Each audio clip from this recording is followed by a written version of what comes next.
What is cracking? What's popping? What's shaking, everybody? Happy Friday. Today is Spider-Man Day. Okay, let's call it that. Okay, because that is definitely what we're going to be getting into today. Grace and I. What's up, Grace? Before I say anything else, what's up, Grace? How you doing? What's up, Chill? I'm doing awesome. This is like the day we've been waiting for so Oh, for long. sure. My voice is cracked because I swear I didn't go to see a movie last night. It was like a fucking concert. I swear to God, in terms of like the response with all like the people in the audience. Super excited for Spider-Man Day. Oh, what's up? We got a viewer just saying, "What's up? What's up?" This is JHDZ90. What's good? What's poppin'? Thank you for viewing. All Welcome. right, so I'm just gonna go ahead and go straight into the next screen here because today, here's what we're gonna do. Okay, I got this idea from a YouTuber, and this is from years ago, and I just randomly thought about it, just because uh, the way he breaks it down, because he does movie reviews like the day after it comes, and I want to kind of keep it safe for everybody. Oh, it's Joe. What up, Joe? Joe! But the way he does this review, he calls it mullet style. Okay, so the way we're gonna do it Okay. is we're going to do more so a review in the beginning, and this is more so on some like spoil free. Okay, we're gonna go over our thoughts of how we like the movie and pretty much tell you our thoughts just in general, and then what I'm going to do, I'm going to put up a huge sign saying spoiler warning because, again, I know this movie, it just came out literally last night, okay? So I don't want to spoil it for anybody who hasn't seen it. So when that little image comes up saying spoiler warning, you can go ahead and click off the stream and then come back after you've watched the movie. Is that cool? Grace, is that cool? I think that is perfect. Perfect. That is perfect. We got to keep the etiquette in here. Yes. Yeah, we're not trying to really be rude here, okay?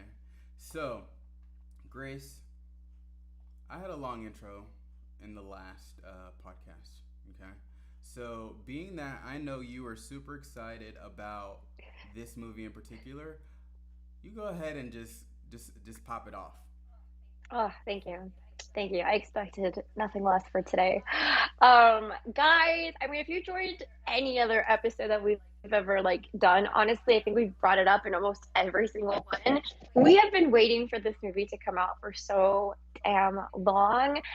I'm trying to make sure I don't give away any spoilers in this just little Mm-hmm. introduction to today's episode. But honestly, like all I can say is expectations were fully met and then Mm-hmm. some.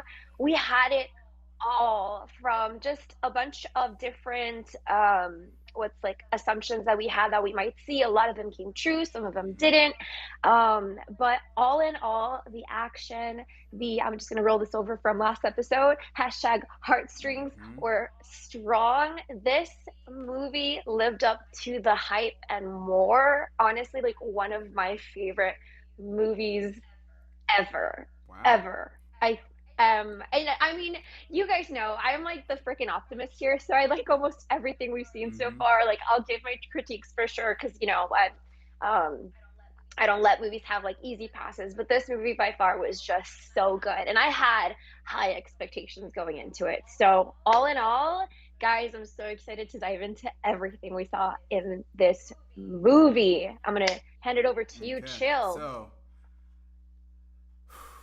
man, I'm gonna say I'm a close second to where Grace is. I won't say for me it's my like most like I guess favorite movie of all time, but I'm gonna say that it's the best Spider-Man that's come out. So far we've had I think like eight Spider-Man movies total with all three Spider-Man, and I feel like this one in particular tops them all. And I was having a conversation with my girl and my buddy last night, and when it comes down to just Spider-Man in general, right? I feel like when it comes down to Spider-Man, uh, any of his films for me, more so give me the most comic book vibes. Okay, and I think I say this just because I've related to him for so long since I was younger. Just because Spider-Man was always just a young kid, you know. So me watching Toby first, and then Andrew Garfield, and now we're getting Tom Holland. Every one of those movies I feel are kind of, for me, the closest to a comic book reference there is. It has a comic book feel to it, and just just comparing just the three different stages of Spider-Man, I feel like if anything, this one, the Tom Holland version is the, I would say the most complete Spider-Man, and by that, just in comparison to comics, it was never really like always Spider-Man solo. He always had some type of interaction with another hero that we know of. Like I know of his interactions with the X-Men and like who else? Like I feel like he's interacted with a little bit of everybody. Yeah, Everybody. everybody in all the comic Yeah. books. But say the first two versions of Spider-Man that we got, it was just him solo against like multiple villains, you know. And I get it was like kind of like contractual rights type of situations, but here I'm not mad at like say with Tom Holland. Like a lot of people say like him having Tony Stark is a crutch, and now him having Doctor Strange is a crutch. But in actuality, I think it's not necessarily a crutch, but this is the closest to the comic book Spider-Man that we're going to get. He did interact with these other heroes. So, with what we've gotten so far from Homecoming, Far From Home, and No Way Home, No Way Home, I feel like has just escalated to, like I said, the best Spider-Man movie that has come out so far. So this movie, yes, it had the hashtag heartstrings. Um, this also had, for me, some of the best fighting from Spider-Man. And what else? What else was there? It was just a good all around movie. Just from everything that we saw in the trailer. Um, I'm not mad that none of my predictions came true. It's okay. It's fine. I listen. My mind just goes places, and I just want to take y'all there with me. You know. So, uh, Hey, no, I feel like there's a lot of things that actually did come true. Like there was a couple predictions. I feel like I remember I was watching, I'm like, okay, right, chill. I see right, you. right. Like there's a couple Yeah. things. So no, let's give you some Okay. credit. So, um, yeah. This if I were to give it a rating out of 10, I'm gonna give it a 10 out of 10. Easy. Absolutely Yeah. agree. 100%. Like we rarely agree, guys. We've been on Yeah. a Yeah. roll lately with like Yeah. Hawkeye and this. It's what a way to just finish out the year. I'm so excited. Definitely. All right. So I'm gonna put up this big little spoiler warning. Okay. Spoiler alert. Oh, All right. So if you are watching, you have zero excuse to get mad. Okay, because it's like we've yeah, done I've our gone part. beyond verbal. I found an image on Google to put up that says spoiler alert. So I'm going to keep it up here in the corner just if you join us here a little later. But for starters, going straight into the movie. The movie, of course, as you all can assume, it picks up where Far From Home left off. We're just getting the news of who Spider-Man is from Mysterio or whatnot, and J. Jonah Jameson is doing his thing, and I like this whole swing. It's like this whole swing sequence that he has with MJ at the very beginning.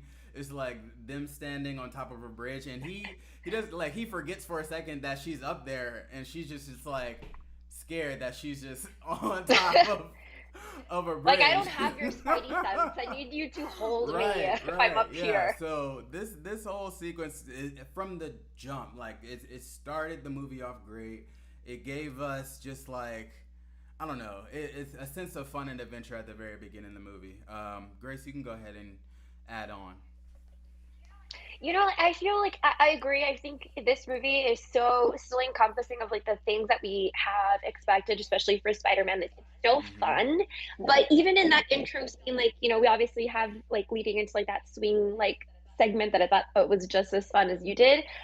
We have like a little bit of a sense of the I don't how I would say like the severity or what it means for people to now know that Peter Parker is Mm-hmm. Spider-Man, because right, there's people already trying to grab at MJ, like he has to grab her and like take her away, like, oh, don't touch her. It's like there's already like a sense of like, all right, the people around him are in danger, even like with this introduction, like it's already kind of setting the Yeah. tone, even with like the playfulness that it has and like the lightheartedness that we expect from a Spider-Man Mm-hmm. film. I feel like it's already starting to envelop like the seriousness of the Mm-hmm. situation.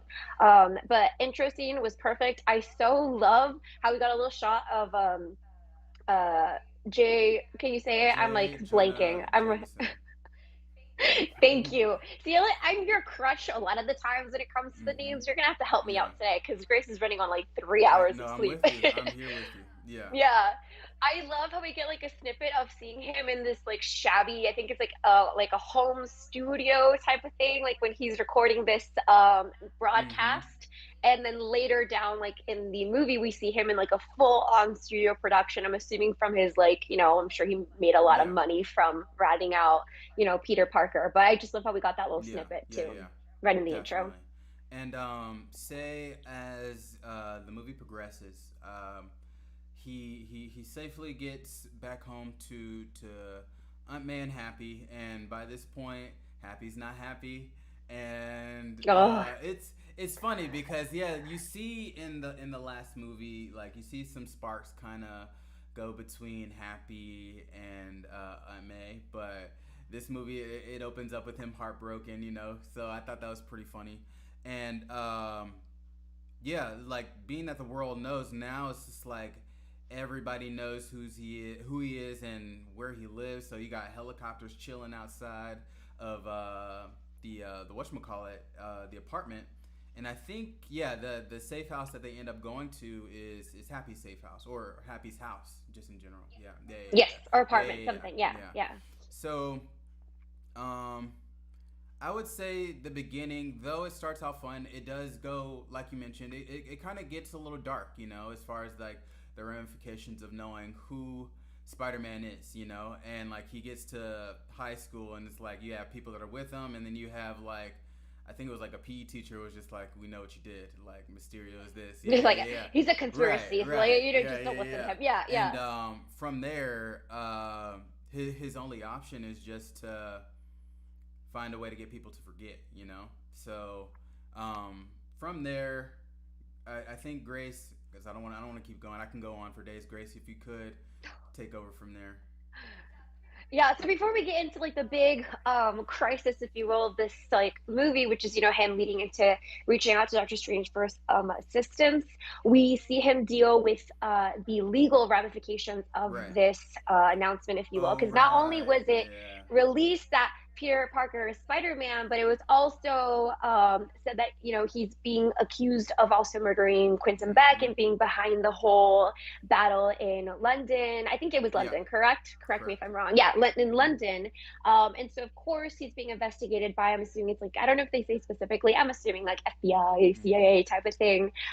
He, you know, gets a lawyer and chill. I'm going to let you take it away and just kind Listen, I mean, of we go we from there already because I I've already know. expressed my excitement in the last podcast because, like, say it was last week, literally last week, when Kevin Feige announced that Matthew Murdock would be returning to the MCU. Now, did we know that he was going to be coming in so soon?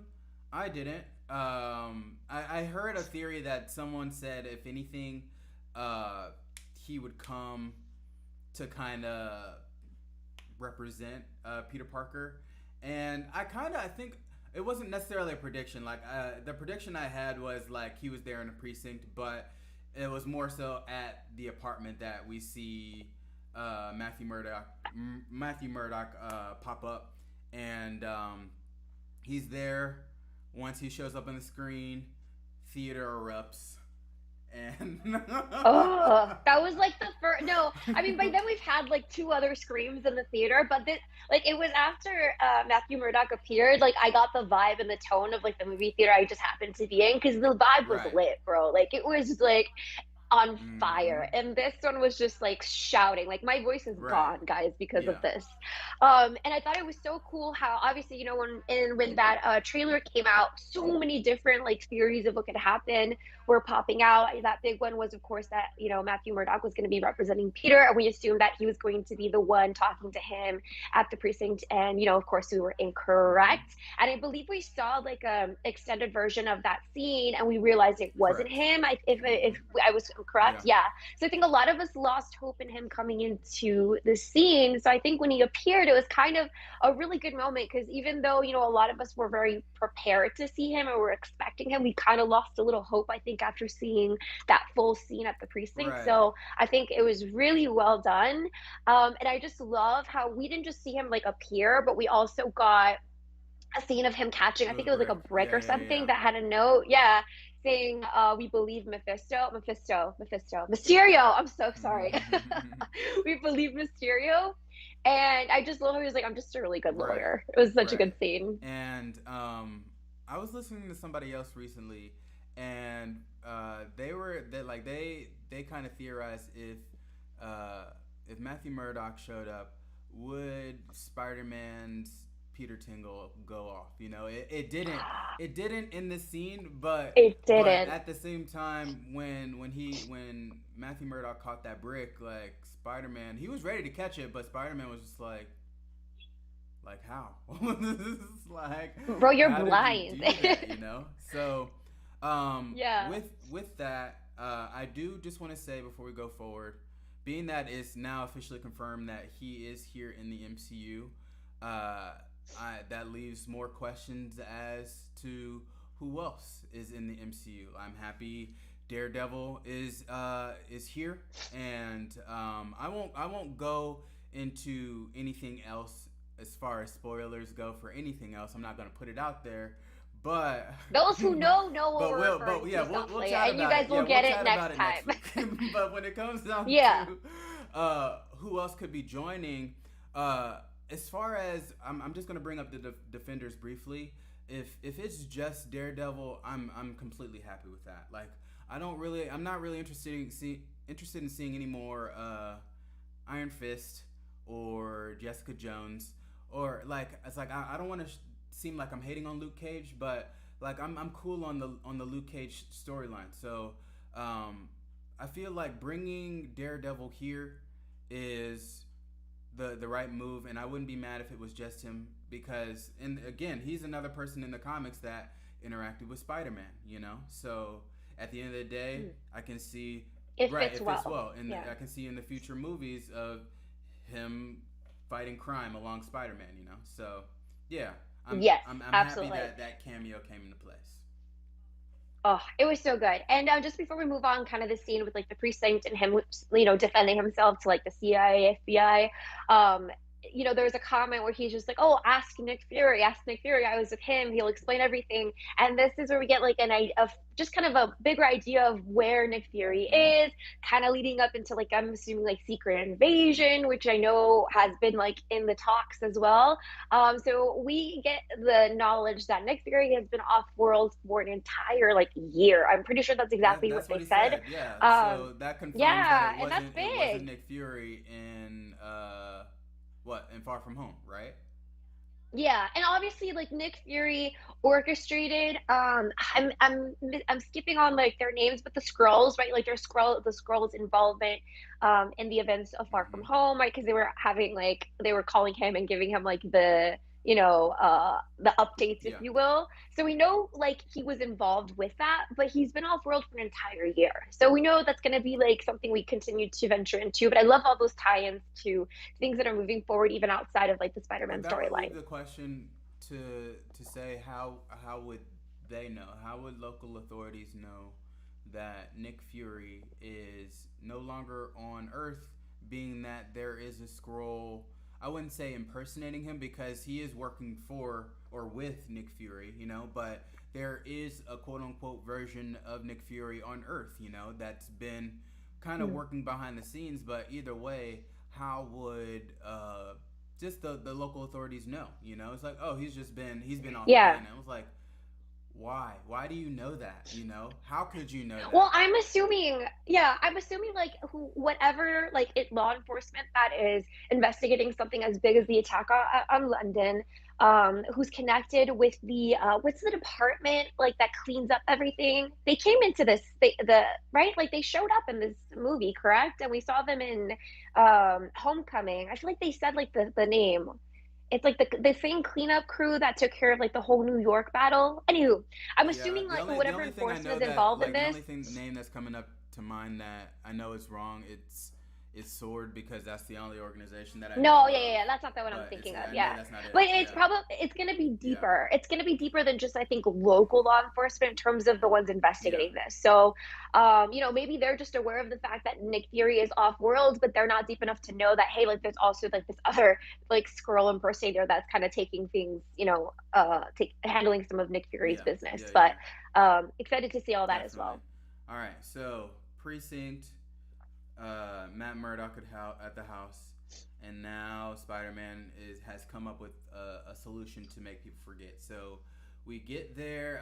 No, Spider-Man makes it to The Sanctum yeah, the Sanctum Sanctorum. Centaurum on Bleecker Street, and one little tidbit that I actually kind of liked is now we know Wong is the Sorcerer Supreme. Like, yeah, like so Yeah, Strange yeah. has been blipped for 5 years, so nobody really thought like who is the quote unquote Sorcerer Supreme now that Strange is gone. And of course you would give it to Wong, but you don't really think about it, because say as far as No, Wong right yeah. now, all we get is him fighting whatchamacallit in Shang-Chi and yeah, Abomination. Abomination in Shang-Chi, and you don't really think too much outside of his funny factor when in actuality he is a sorcerer just like Strange. He's been a sorcerer longer than Strange, so why not make Yep. him the Sorcerer Supreme? I love how bitter Doctor Strange is too, though. He's like, apparently there's this loophole that, since I was away for 5 years. But it makes so much sense that he has it. But I think it's so funny how we never thought to really ask, like, I wonder who was the, Sorcerer Supreme during these 5 years. Because obviously, like, that role is so significant in making sure that, like, outer, like, other dimensional, like, threats obviously don't take Yeah, over Earth, you yeah. know?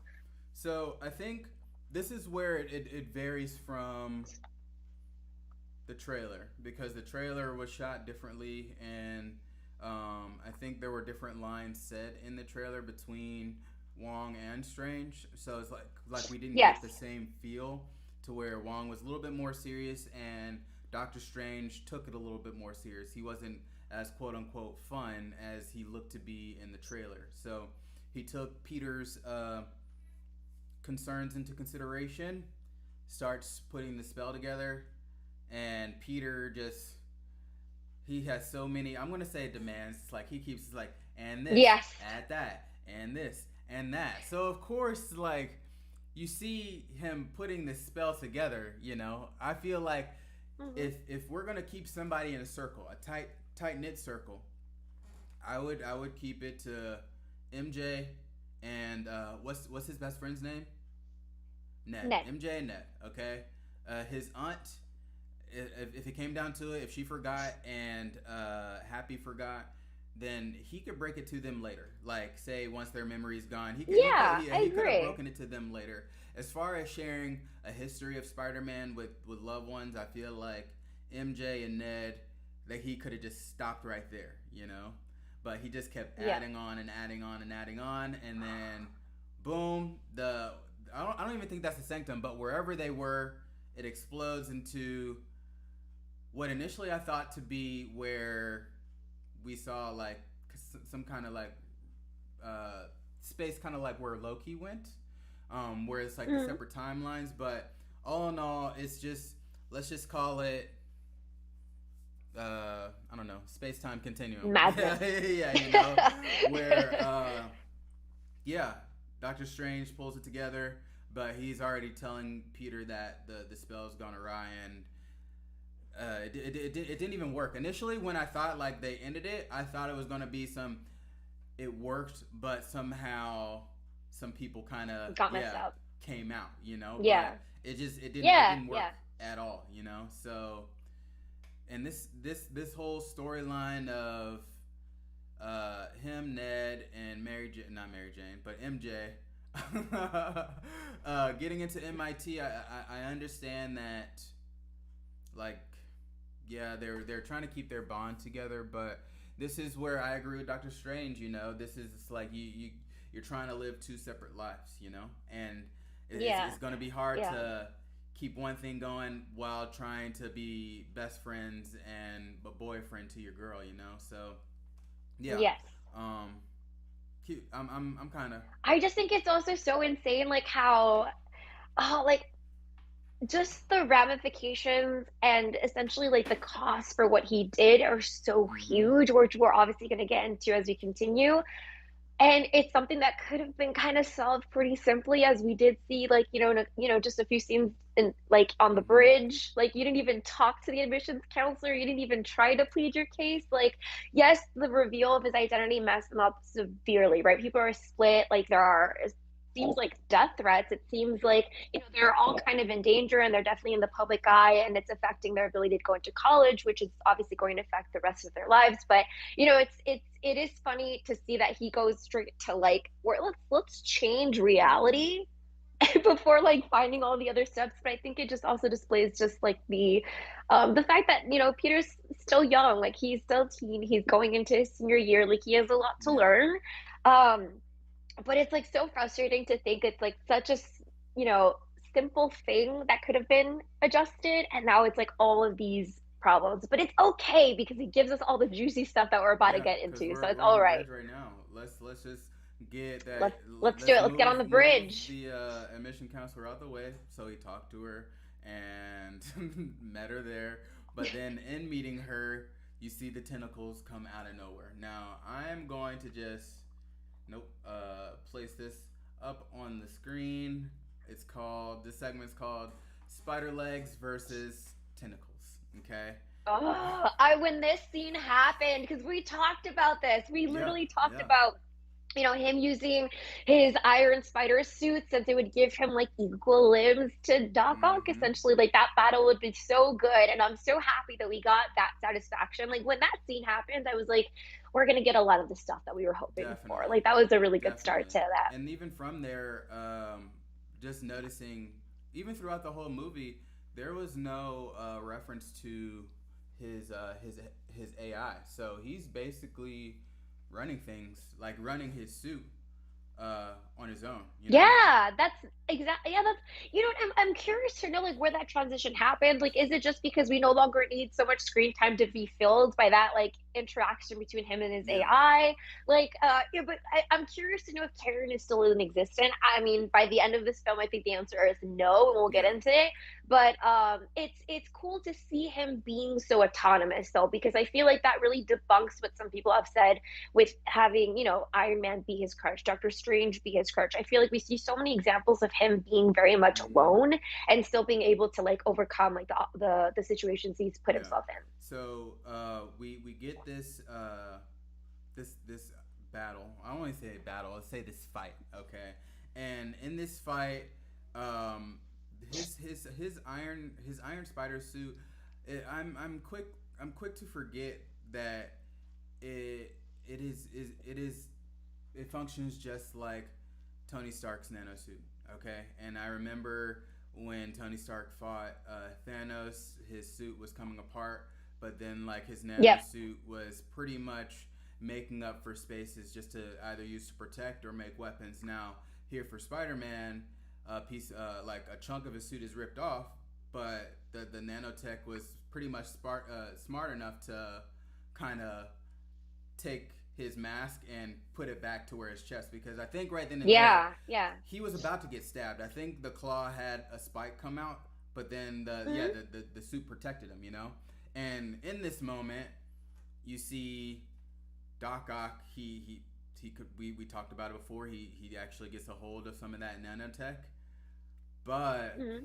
Now we know how. Yeah, he absorbed some of it. But the nanotech, see, in the commercial, I said that in the commercial, in the trailer, that was the fear factor. Okay, I'm over here thinking, oh shit, he has the nanotech taking growing on the tentacle, so he's now going to be even more powerful. When in Mm. actuality, it was the exact opposite. Because once he got that tech, Spider-Man was He just got like, hacked. oh, this still, I can still control this.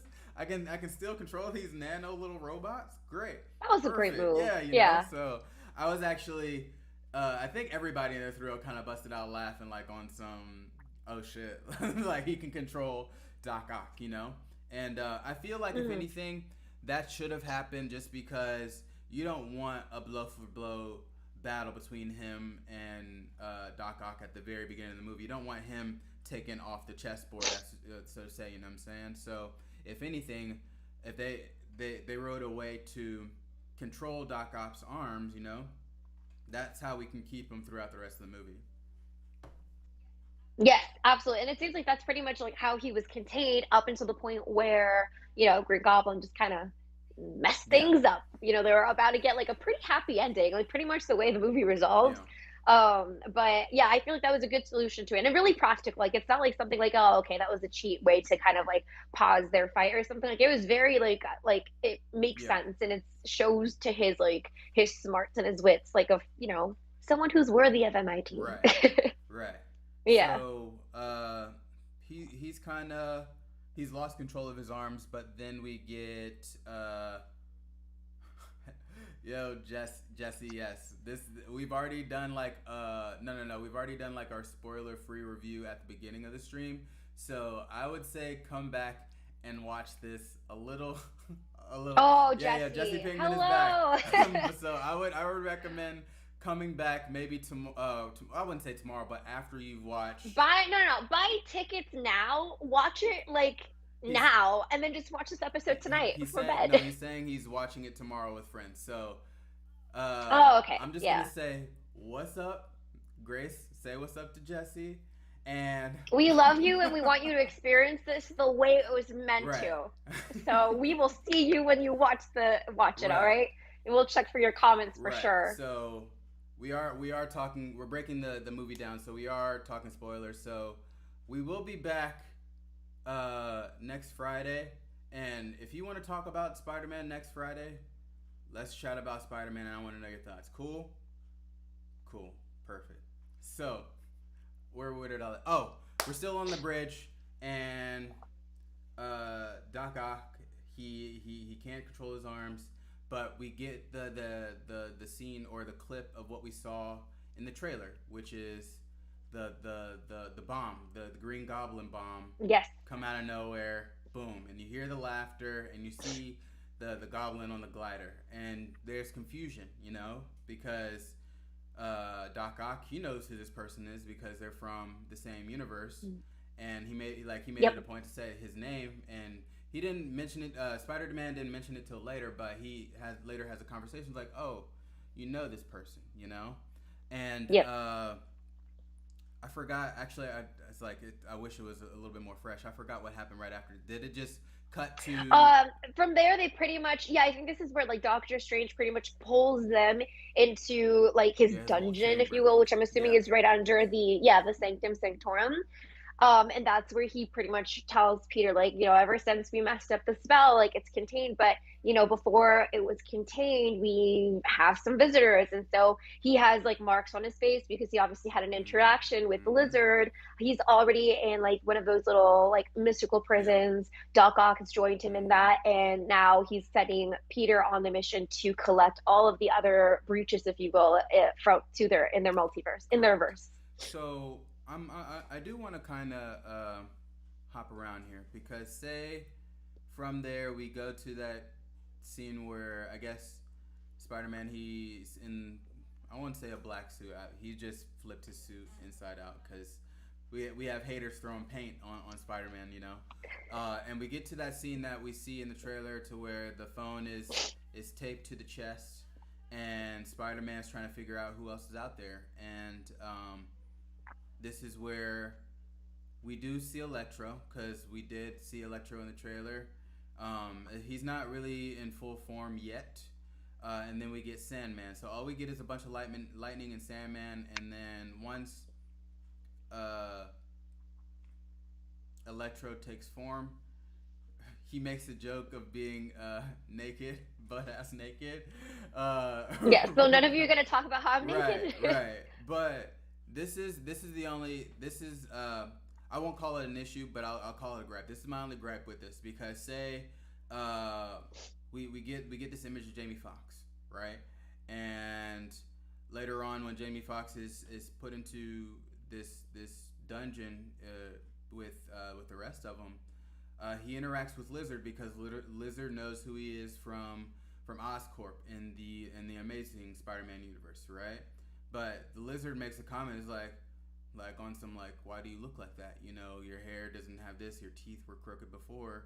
And looking at Jamie Foxx here, that's the only question I kind of didn't really get answered because he said, oh, it's like I feel this energy and this that. But so with that being said, is it basically saying, oh, the energy of this universe just made him look way better than what he looked like in the other universe? And if that's the case, why didn't anybody else look better? Oh, I'll tell you why. You know, You know, go I'll for it.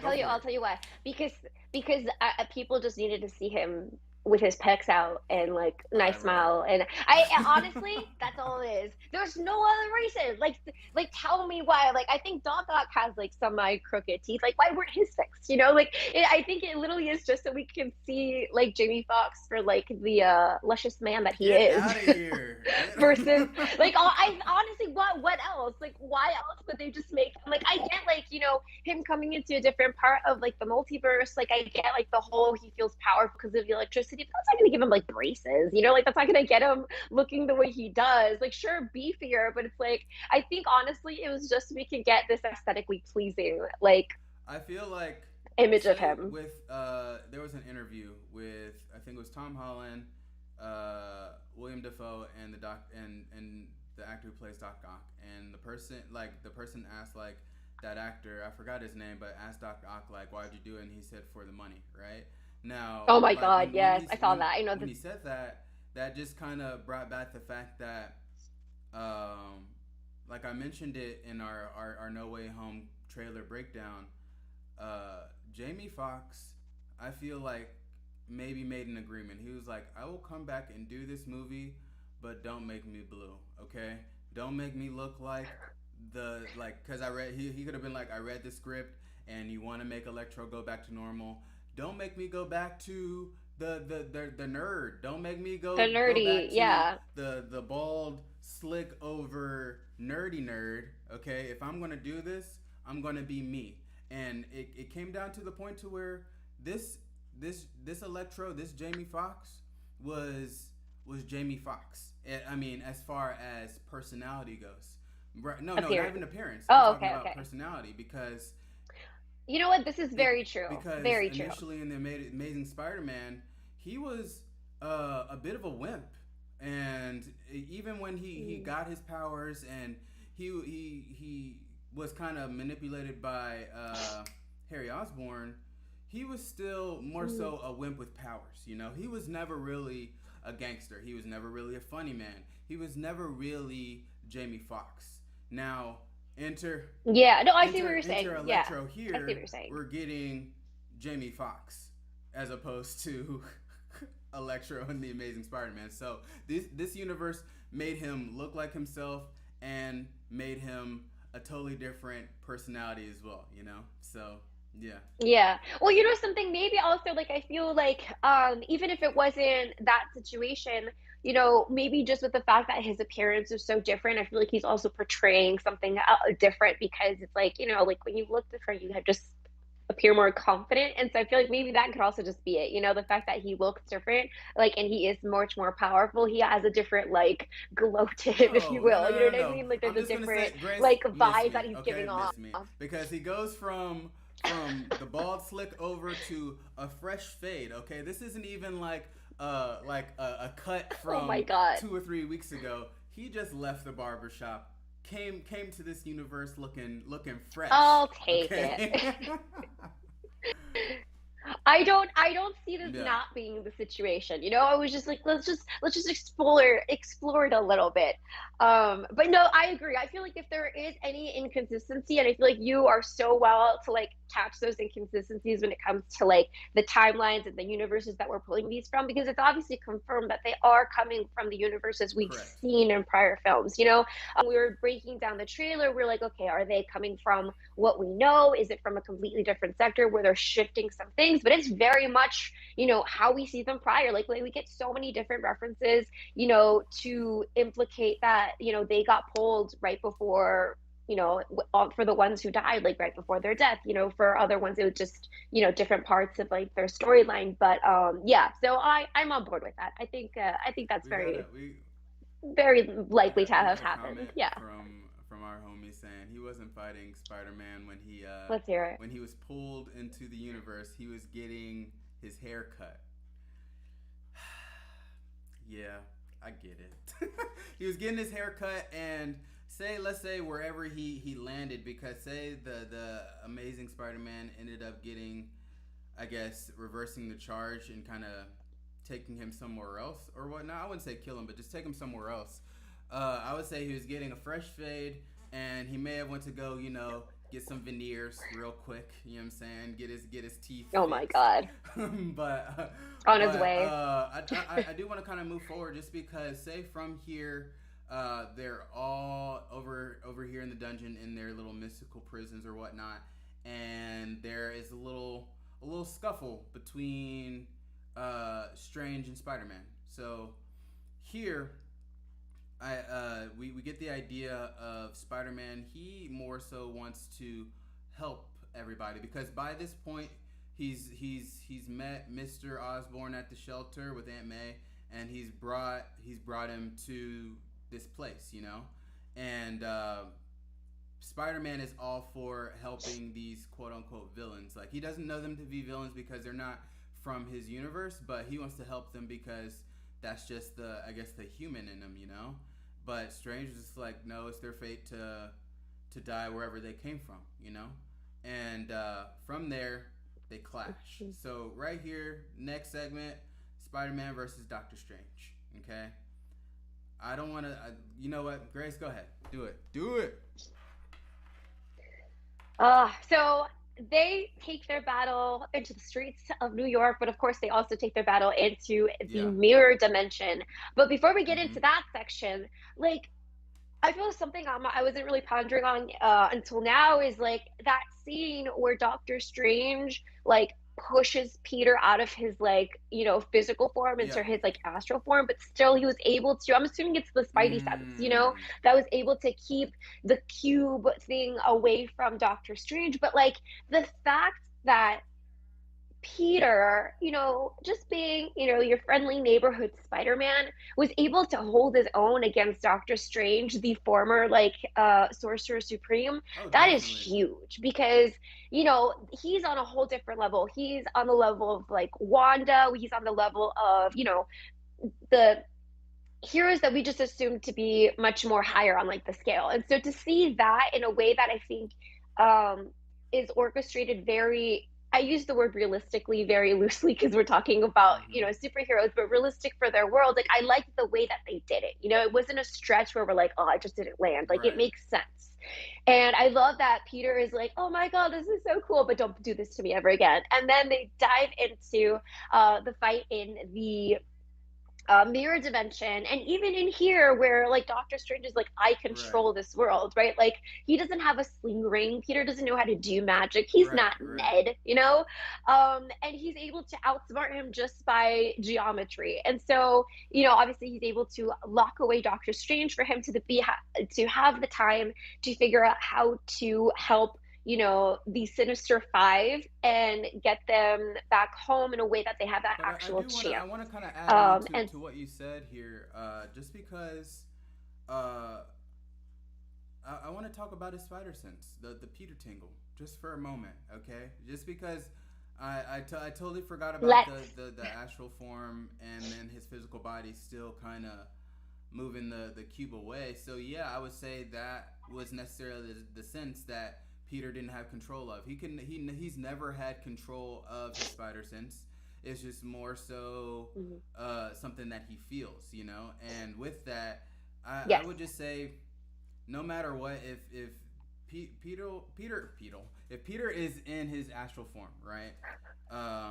This sense is quote unquote in his DNA. So no matter what, the physical body is going to protect itself, you know.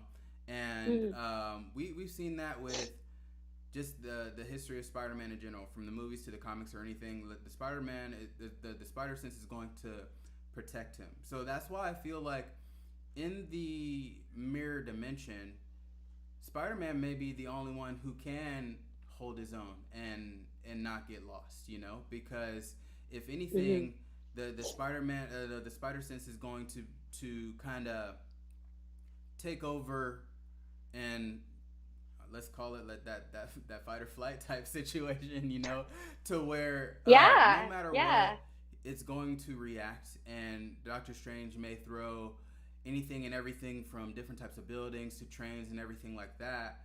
But Peter, I can't say is quick enough mentally to do the moves that he's doing.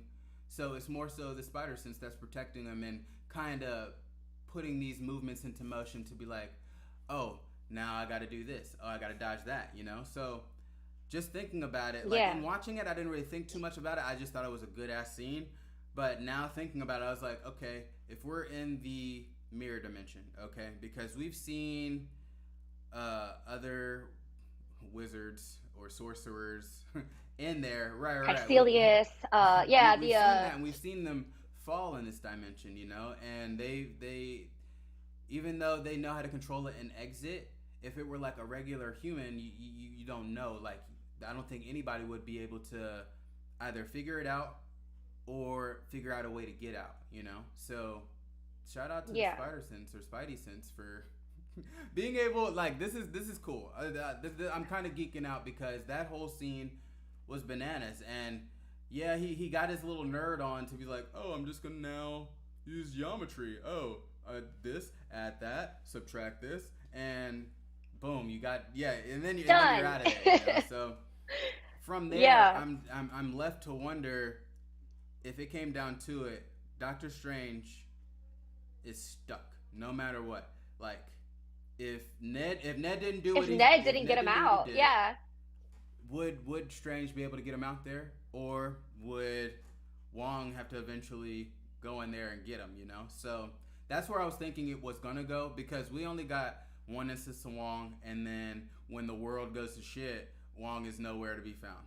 You know, Ever. He shows up like right, before and after. right. That's You it. know, That's so it. that was my piece.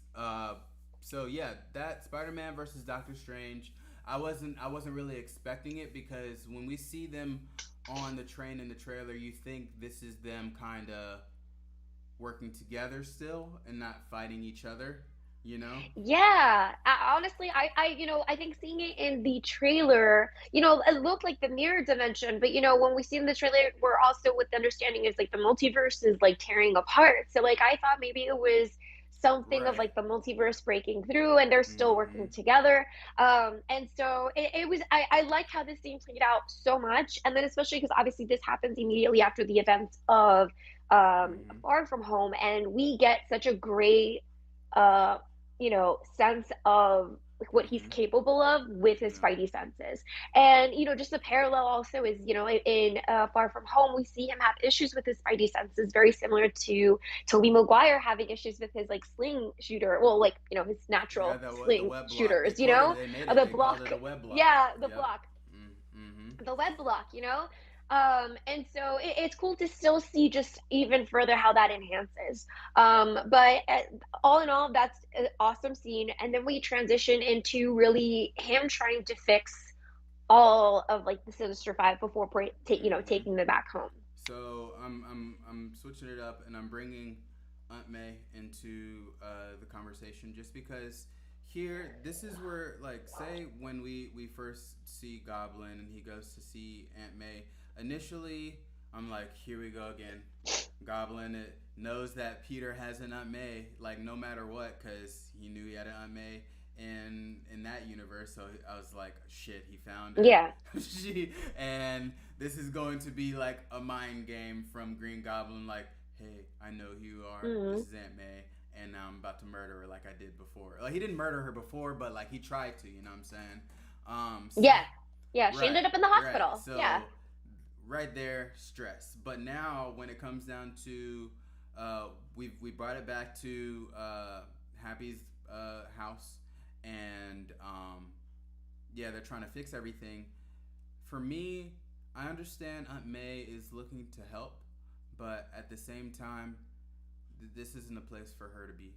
I don't see why she's there. Like I know that she loves her nephew, you know, but at the same time, these are still very dangerous people, and these are unpredictable people, and Mm. you can see that in even in this scene, uh, Doc Ock, he's still like under the control of his tentacles, you know. So there could have been a moment to where Peter lost control like of the tentacles, and he Right. could have seriously hurt Aunt May. So all in all, That's what I right. thought was gonna So all happen. in all, Yeah. I'm over here just like, okay, she's here with all these villains. Something is going to happen. Okay. Yeah, but you know something, like, I feel like because it was her, being the catalyst for Peter to see that, like, he had some form of a responsibility to send them back with some chance because he didn't Yeah. have to, right? And he was ready to send them back without really meddling, but she was really the one to be like, is it because it's easier for you or because it's Yeah. easier for them? Yeah. You know what I mean? So I feel like it makes sense for her to be there. I think more so like Peter should have been like seen, like, Aunt May probably should have not been, because Peter can obviously hold his own. He has the suit as well, which has like some form of like Mm-hmm. protection as well. Aunt May Right. doesn't have that. So the situation overall gives you so much angst because it's like you're in a room full of five huge Mm-hmm. big bads that are unstable. You have Electro who's like very like making sly comments that he's already thinking about just kind of like, turning shit up until, Green Goblin's the one to actually like kind of like create like the Mm-hmm. coup, if you will. Um so yeah, that situation was very like angsty because you knew it What wasn't gonna go well. Because you knew if it went well, there would be no more my movie. And question would be so is like, say with Green Goblin, right? And he's webbed up, and I think this is where he's kind of getting the mind of Electro and everything like that. Because by this point they've solved the Doc Ock situation, but it's yes. to the point to where once Peter Peter Spider Sense realized that it's Green Goblin is up to something. I would have thought it would have maybe only been Goblin and Electro that would have started something. I wasn't expecting Sandman to join.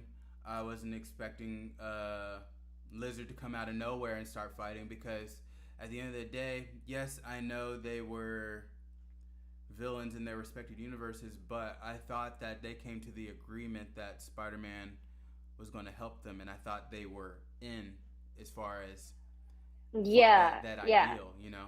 So many mistakes. I feel like he should have just left them locked up until they found the Yeah, cure. You know what I mean? Like handle them one by one versus having them right. all out. But and with the Green Goblin, because obviously like, he's dealing with like psychological issues of like a voice kind of steering him into like a completely Mm-hmm. different path. Like it's a Mm-hmm. complete shift where it's like Norman Osborn was like in the back seat, and now it was like Green Goblin who took the wheel, and that's where things really Yeah. went like to shit. um Doc Ock, like he kind of just ran off, and then well, the one that stood out the most to me was Sandman, because obviously it's like it would make sense for him to just have stayed on Peter's side, because when we saw him in this film, he was on his side, like he was fighting alongside him, like trying to control Right. Electro, and I thought Right. that scene was so cool, kind of seeing them Mm-hmm. band together. And I get the skepticism because it's like, oh well, I trusted Peter, but you're Right. not that Peter. But I mean, they had to push them to be, team up Right. against Peter. So I get like the way it led, but I felt there was like a small stretch in terms of like their intentions, in terms of like Sandman particularly. I definitely see Electro having gone that way because Oh he was yeah, kind of definitely, steering her there definitely. himself, and Right.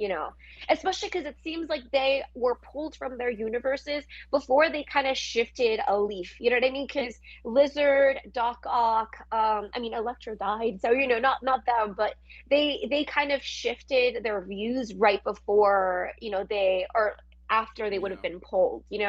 So I feel like I'm what's the word? I'm holding back from dipping into the next thing that comes around because it's like a huge thing that happens. I'm gonna let you take it Well, away from say, here. because I mean, we're gonna go straight into it. And I'm just gonna leave the title up here, Aunt May, just because this scene is all about Aunt May here. Okay, but at the end of the day, moving forward after the scuffle starts, this is where I totally forget that Green Goblin in the original Spider-Man movie took a super soldier serum. And it's like it's not like just him and a glider. He also has a serum that He's makes him strong, super yeah. strong, and I totally forgot that. And this fight was intense, dropping from floor to floor, and I'm like, shit, this Hmm. isn't gonna be easy. Like I don't even remember if it was easy in the original Spider-Man with Tobey Maguire, but at like now I feel like this Green Goblin, if we're gonna go back to that conversation with Feige, if Feige's just like talking to William Dafoe and he's just like, yeah, we need you back as Green Goblin, and William Dafoe's just like, listen, if I come back, you better make me badass. You know what I'm saying? I'm not trying to just fly around on the glider and throw those bombs. I'm trying to show you what the Goblin's all about. And he did that. He did Yeah, that. yeah. I feel like this one is much more. It makes sense to where we saw him in the original Spider-Man, like trilogy. Whereas, like with Jamie Foxx, I'm like, no, I think you're totally right. There was definitely a conversation of like, I need to Right, look good when I show up. Like this one, he was like enhanced. It wasn't just like regular Osborn. Like he had enhanced abilities. Like the only way. Spider-Man in his universe was able to really defeat him was like by the end of that battle, Tobey Maguire's Spider-Man was right. beat Oh, for up, sure. up until the glider just kind of knocked him down. So it tracks so well. And I think it's like Green Goblin to me has always been like so scary, but also because I saw this movie as so Mm-hmm. young in the theaters. Um, he's a scary villain, and to see the way that scene like played out, and obviously the explosion and Aunt May, like you immediately think like, oh my god, no, it's Aunt May. And we knew, like when we had that conversation of the breaking down the trailer, it's like you have Happy, you have MJ, Ned, and Aunt May. Like it's very clear that they're all in some form of danger. We're like, someone's gonna go. So we were kind of expecting it once we saw that scene play out. But then there was hope because she got up and, she was obviously beaten up, but she was like, talking. And then as soon as she knocked back down, and then, I don't know if it was before she fell back down or after. It was before because she was still standing when she gave the infamous, Right, with great power right. comes great responsibility line. And then she goes down to the ground. That scene was so But well see, done. like Like Tom when she Holland. got hit with the glider, this is where initially I saw the glider, right? And I was looking for the blades, but I didn't see them. I Blade. didn't see them at all. So I honestly thought she got just bumped by the glider, and then she like just popped Mm, back up. She's like, oh, let me just shake it off. Let me just let me just let me shimmy. just shimmy and shake this off. Yeah, I got hit with a glider, but no, I'm good. But all in all, it's like you see this scene and she falls and Peter reaches behind her and sees the blood on his hand. I was like, oh, so the blades may have come out and that's what it was. Yeah. So, And it could have been the blade. It could have been like, because remember when she gets knocked down, there's still, he throws a bomb after that. Because it could have been any of true, like the true, true, true. debris. So whether it was the blades or not, like it was that scene. And then I think it was already so heavy. And then we see Happy, right? Like pull up in Mm-hmm. between like the SWAT team and Peter, and he makes eye contact and he sees Yeah. what has happened, right? Like the woman that Let's say he we loves. like Yeah, is the in woman that love he with. loves. You know what I'm saying? He loves Yeah. her. Yeah. Yeah. He cares for Peter. Like he screams, like, run. That scene was so heartbreaking. And I feel like it matches so much of like, Into the Spideyverse with Miles Morales when he, like his Uncle Yeah. dies in his arms. I mean, hell, it freaking Every parallels every Spider-Man. scene where it's like Mm-hmm. Uncle Ben has died, and all that, and they really draw on that later in the I keep wanting to say the episode Mm-hmm. in this movie, but that scene was just like Yeah. a wreck. Uh, like I was a wreck. Like that's where I started crying Well, heavily. there had to be something because the first two Spider-Men before they lost somebody, and I don't think the closest person that Tom Holland has lost is Tony Stark. Just Tony Stark. But like, let's say that wasn't really like Tony necessarily Stank. like Yeah. family. But it comes down to Yeah. uh, shifting into parallels to the other Spider-Man. He had to lose someone who is family. So uh, yeah, It's part of his yeah, it's can part of we being can we talk Spider-Man. talk about like can we bring that up as far as what if for a second? Like because like it can be like a parallel to what if to where it's one of those what'd you call it before? Like the Watcher called it some type of point that can't be changed. It's a an not infinite point. What is it called? Constant. But either way, it's I'm one of those stumped. points. Yeah, It's you one of guys know those what we're points talking to about. where Yeah. I feel no matter what, Spider-Man is gonna lose aunt, uncle, mom, dad. Like he's gonna lose everybody, because Spider-Man has always been more so a loner. Minus like he may have always had MJ, but he's always lost his mom and dad, and he's always lost his uncle, right? But so far, this Yeah. this Tom Holland Spider-Man, we don't know anything about his immediate parents, and we don't know anything about his uncle. We don't even know if he has an uncle. This aunt could just be Yeah. the sister to his mom or dad, and she could have been single this whole entire time. So all in all, he had to lose that family figure. So that is that whatever point, quote unquote point, that the Watcher was talking about in What If. So I feel like if anything, it had to happen. I agree. I wish I could remember like that terminology because I feel like it just Right. explains it so much because even I'm in gonna Into the Google it right Spideyverse now. was just Yeah, yeah, I'm obviously gonna like check it a out. solely Google it, which is obviously like a solely like Sony property, like that tracks, that is like a constant point in their storylines, no matter what multiverse you look at. And this really obviously like things are just going out of control. The news is obviously like framing him to be responsible for all of this. MJ and Ned this entire time have been kind of off to the side with the cube, and MJ's ready to kind of press the button. But since Ned has the sling ring, and he obviously is like, oh, I just want Peter to be here, like we should wait for Peter, and something just appears. And there were some little tidbits of nudges to suggest that Ned does have like magical powers. And so it leads into this scene. And before we kind of dive into what happens next, I want to see if you were able to find No, that like, term. because right now they're talking about like I'm reading in like this place that I found. They're talking about the. I get it. Like Cagliostro was the only one to like break this point, but they're not telling me the actual name. Oh, absolute point. That's what it is. All right. Right. Absolute Absolute point. point. Got it. There you go. There All you right. go. Go continue. Yes. I'm sorry. I kind of got sidetracked looking it up. No, that's fine. I wanted to make sure we got that because I was just as excited to kind of throw out that terminology Yeah. because I feel like it just matches so well.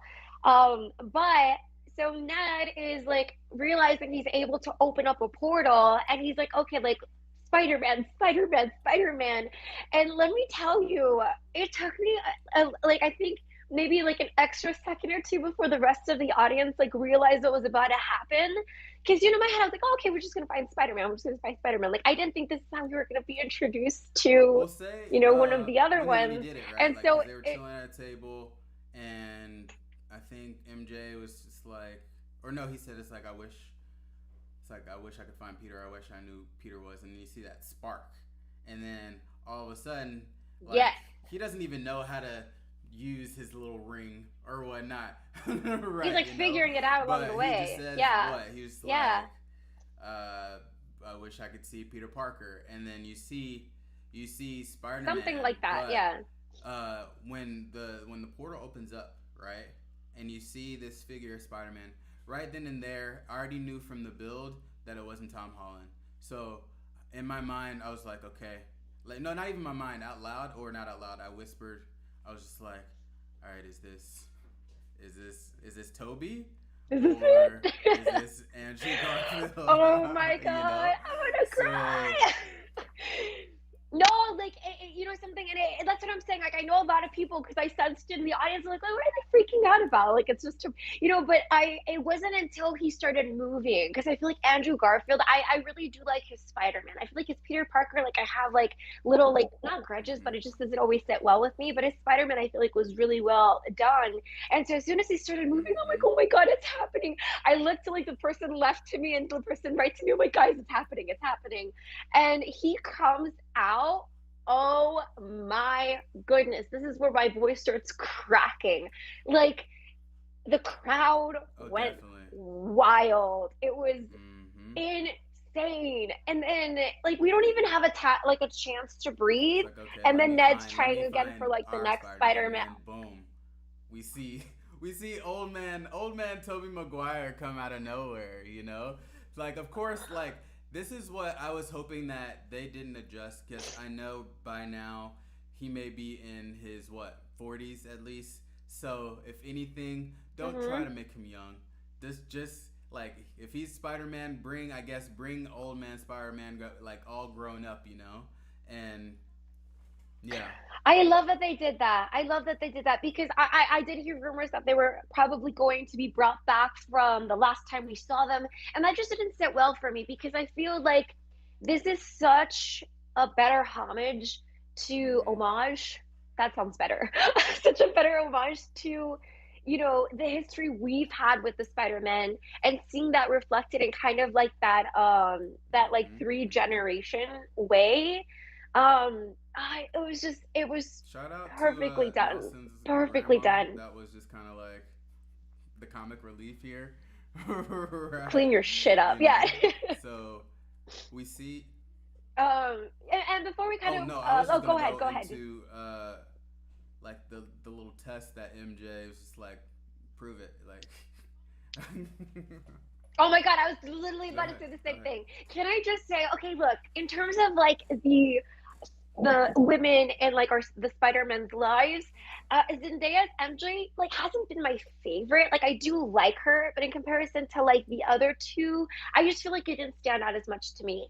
But I feel like this Mm-hmm. movie really changed that for me because I think like maybe it's just because we saw more of her now that she is like in a relationship with Peter and she's much more involved with everything.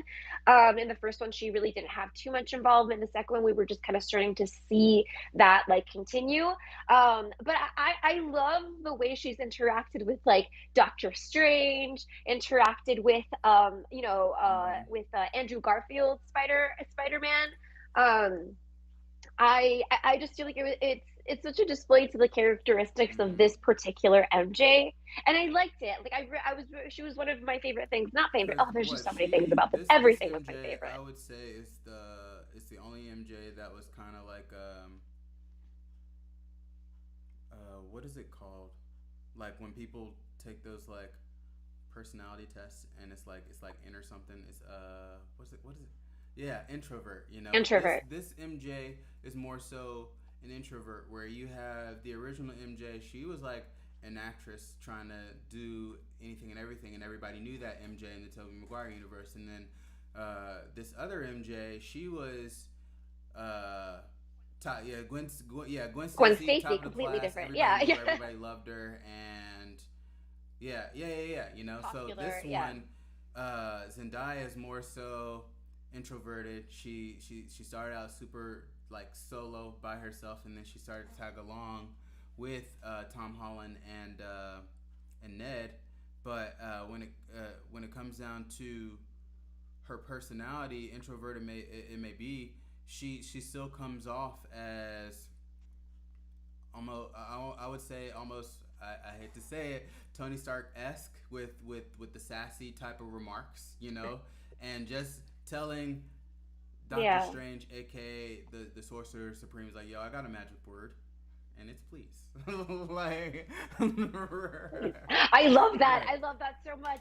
And you know something? I feel like she's the MJ, or that has been like the most different from how we see MJ in the comics. Because in the comics, she's very flirty, she's very independent, which causes a lot of conflicts with Peter. Because Peter is very nerdy. Like as much as he's like has a kind of a different personality when he's Spider Man, he's still very nerdy. He's kind of I think I think we see it very much in like the Tobey Maguire one, like kind of the conflicts between that and their personalities. Like she's just very independent. Like she doesn't like to be held down. Like she's a very free spirit. And she's very, popular. She loves being around like, crowds and all of that. But this one, I feel like what Zendaya's MJ really still retains is like the independence, the outspokenness, and like I feel like a lot of the core elements have still been there, but she's been the most different. But I think this, because Yeah. we've seen a lot more of her, I feel like we've been really able to kind of see that character like Yeah. open up, and I really like it. I And really like this MJ. so we were leaving Ned's house. We find Tom. I'm not gonna call him Peter because we have two other Peters here. We find Tom at his safe place, and then you look up in the sky and you see the other Spider-Man just chilling, and they Uh, come down, and in the form that they come down, it's all reminiscent of like how they swing from like their other respective movies, and it's just like shit. It's just like it's two other Spider-Men that have just come, and seeing them all together, oh my like you God. see by now Tom is broken, and right Mm. now he has is rage for to kill the Green Goblin, but these other Peter Parkers, they kind of break down like, yo, like we've been through this, and Yeah. the situations may have not been exact, but they've all lost somebody. And say initially, I think it Yeah. was Toby that said he lost MJ, or no, he did lose MJ, right? Or Uncle Ben. But either way, Well, he either said way, he both lost of his Uncle them, Ben. Andrew and Toby, could have said they lost their Uncle Ben. But I think it was just Andrew Garfield just says like, oh, he's like, oh, That I highlighted lost the Gwen my Stacy. MJ, Yeah. so Yes. because if anybody's lost the most, I feel like Andrew Garfield's lost the most. He's lost his parents, Oh, he yes. lost Uncle Ben, and then he lost I keep calling her MJ. What's her name again? Gwen Stacy. That's right. Gwen Stacy. Um, Gwen Stacy. so Yes. they can relate. Yeah, they may be from a different universe, but they all know how he feels, And Yeah, and I no, feel like go this. ahead, Oh, I'm sorry, I continue. cut you off. Continue. I was just gonna say that, when they first kind of, like, Tom's Spider-Man realizes, like, oh, who the hell are these? Like, they obviously have webs. Like, he identifies that they Mm-hmm. are like him. There was like a soft resemblance to like the meme where they're kind of in a triangular formation. They're slightly pointing at each other. It isn't direct. It wasn't Right. like a full on like point, but he's like it's as close as like that meme as we're gonna get. And I'm happy that they didn't make it so paralleled, because Yeah. I feel like this is a very heavy moment. And I think that's something that they played so well. Is obviously with Marvel, we expect the comedy, we expect the lightheartedness, but especially after this phase, like or in this phase, post Endgame, we're Mm-hmm. dealing with a lot of heavy material. So I'm very happy with the placement of the comedy, and they knew kind of when to bring it back. But this segment, or this scene, is so parallel to what we see into the Spideyverse, when Miles Morales loses his uncle. And he, I think he almost says like the exact same thing, like almost verbatim, of like, like the, like, you don't know what I feel, like don't tell me how I feel. And they really said, like, I think it was Gwen Stacy, Spider Woman, who said, like, we're probably the only Mm-hmm. people who know how you feel. Because like you said, it's a absolute point in their timeline, no matter what multiverse that they're in, that they have Yeah. these huge losses in their lives that really turn them into the heroes that they're meant to be. So this scene, like their first interaction, Yeah. like, what a scene. Yeah. What So a let's go scene. to the lab room, okay? Because in the Oh, lab I love this room, scene you so you much. kind of Yeah. see them kind of putting their minds together and coming up with these cures for these villains, and I think it was Ned talking to Toby, and he was like, "Hey, do you have a best friend in the universe Yes. in your universe?" And he was just like, "Yeah, I do," and I killed him. Like, or no, yeah, after he tried to Yeah, kill after he me, tried to kill and me. then right then and there, it wasn't said, but you can see Andrew Garfield look over, like he knew exactly who he was talking about because the same thing happened. I wouldn't say Harry Osborn was his best friend in that universe, but they were friends, and Harry Osborn tried to kill Andrew Garfield, but he looked over and he was like, "Yeah, I get that. Yeah. Yeah, yeah." And it's like, it makes you wonder, like, is this also a an absolute point in their storylines? Because Ned, he's already being set up to be like a wizard and have magical powers, and his story as the I have the hobgoblin is very connected to wizards like Mordo and things like that. So it's like it makes you worry. And I know, like, looking at interviews, the actor who plays Ned has talked about how he would love to see, like, his character, like, develop I that don't. and just kind of see how that plays out. And I feel like if you just look at a lot of interviews, Mhm. a lot of the times they say things that are actually coming and they know they are, but they say it in a way that's like, oh yeah, I that would be so honestly, cool like, if there it was a happens. moment, like, say I was just scrolling Um, on Instagram, and then I saw there was an artist. I don't think it was the artist that I normally follow, but I think he may have reposted somebody that had Ned in a goblin uniform, and I was like, why? Like, why are they yeah. doing that? You know? Oh, I'll break it down for you right now. Let's Do it. dive into the comics, shall we? So let me just kind of bring this because we got a lot of commentary about that, obviously. And then with this particular scene, like, he then goes to Peter, is like, I promise not to kill you. I promise not to Mm-hmm. turn evil and try to kill you.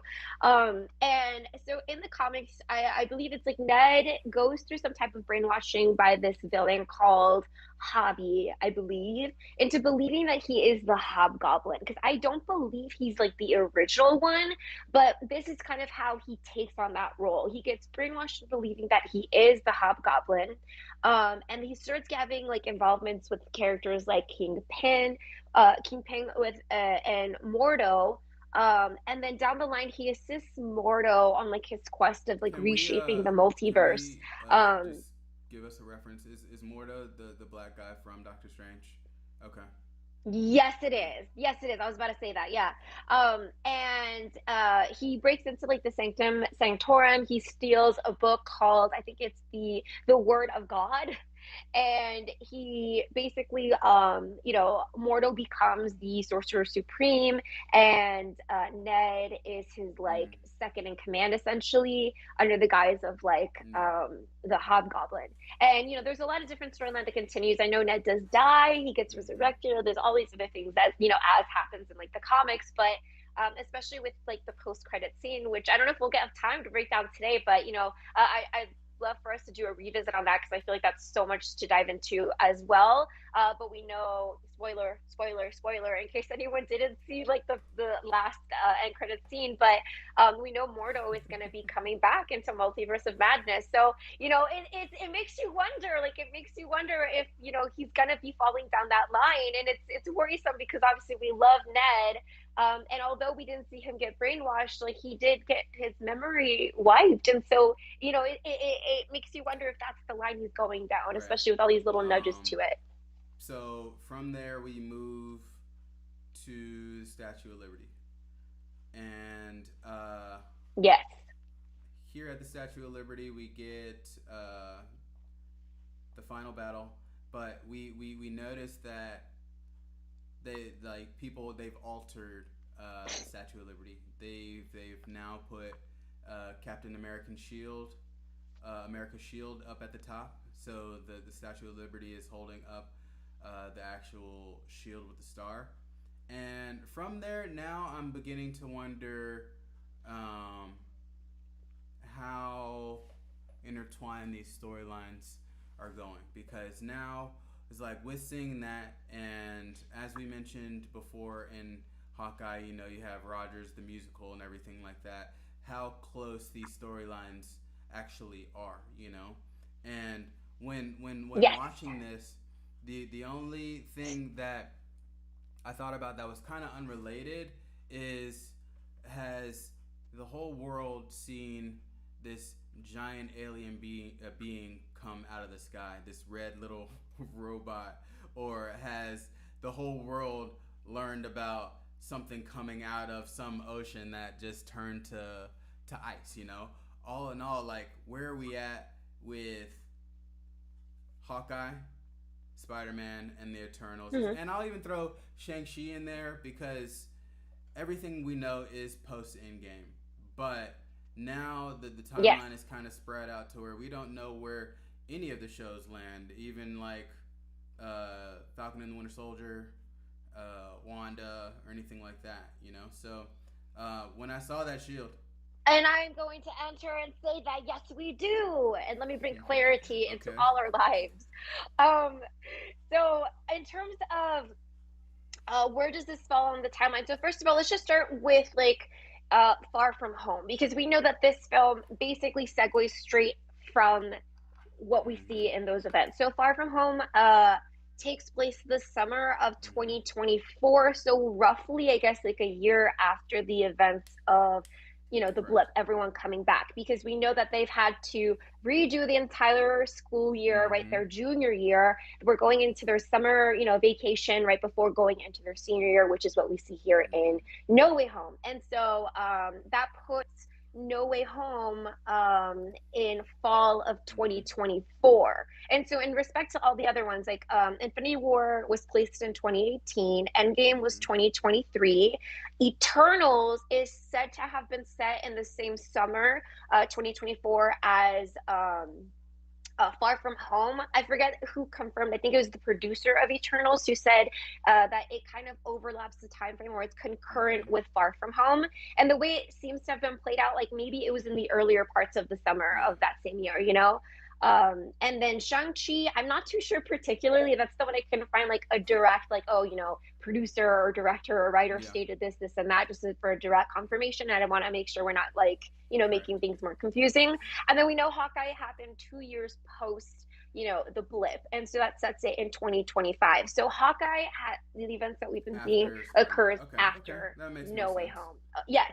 Mm-hmm. Yeah, Just to give some yeah. time Cause frame for you say guys. initially, say in watching this, I know I'm kind of skipping to the end. We're gonna talk about this battle, but like, say this movie ends around Christmas time, and I know just coincidentally that's where we are in the Hawkeye timeline right now. As far as in the series, it's definitely like Christmas time. So I'm thinking that it's almost kind of lining up, being that the studio kind of timed this as far as these episodes dropping around this movie time. I'm thinking that, okay, so they may be kind of coming a little bit closer together as far as a timeline. But it makes more sense now that you're saying Yeah. Hawkeye is actually the following Christmas. It's a year after. Uh, okay, That's what it okay, seems okay. like. Yeah. Yeah. And because we know in Hawkeye, the enhanced like Statue of Liberty is already Mm-hmm. complete, I believe, and so it would make sense. It takes like a year for them to redo all of the progress Mm-hmm. that they had made thus far. Because obviously by the end of this battle, it's like everything is like ruined in terms of like the reconstruction Yeah. of the Statue of Okay. Liberty. Cool. That makes sense. Mm. That makes a lot of sense. All right, so let's talk about the battle. Let's get into it. Oh yes, Oh, please oh, start us that's off. me. That was me telling you. But anyway, okay, I got it. I'll do it. Oh, Fine. just kidding. No, no, no, I no. thought I you were got like it. stuck. All Okay, I'm right. just kidding. I So, will so when it take comes down over. to the battle, so what? Peter, he makes an announcement on the news. Says, hey, if you're watching, villains, come meet me over here. I'm at the Statue of Liberty, and I got the box that could Yes. actually send you back. And the plan initially, it doesn't go as planned because they all make a point to say they've all kind of been solo.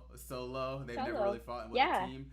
But the fact that Tom Holland has been in the team and he keeps referencing like everything that's gone on, from fighting aliens not only on Earth but in outer space, and fighting on a team like the Avengers, and then like, I think Toby laughed. He's like that's Are you in a crazy, boy yeah. And then band? like Andrew Garfield's like, you in a What boy are the band called the Avengers? Avengers?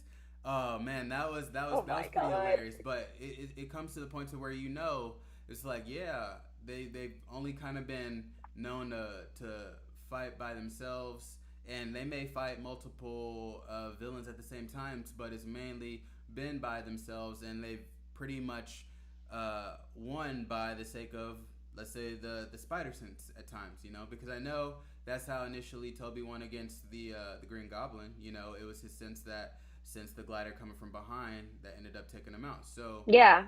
this is the first instance to where they actually had to act as a team, and then we get the youngest Spider-Man just coming out to be a leader. He's like, okay, I've done this before.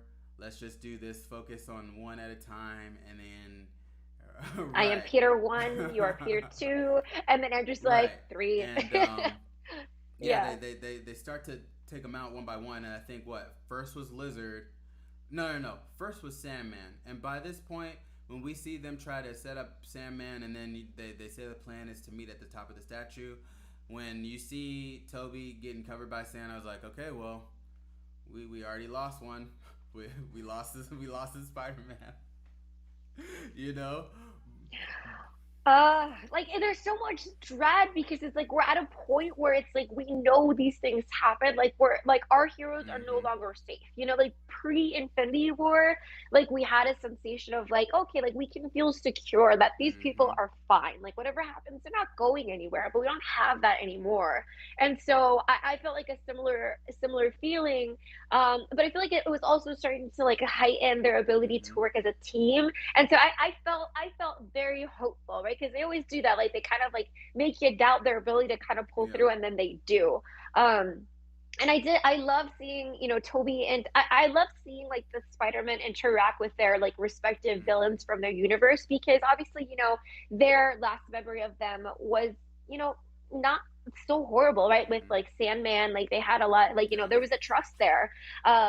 With Green Goblin, it's like obviously Tobey Maguire's Peter Parker, like was best friends with his son. Like he knew Osborn, like like obviously there is like a polarity with his Right. personality and everything, but um it was cool kind of seeing them like take down the like Mm-hmm. one by one, but then there's this like brooding villain, because that Green Yeah. Goblin isn't there Yeah. Yeah. yet, so he's gonna come at like the worst Mm-hmm. time possible.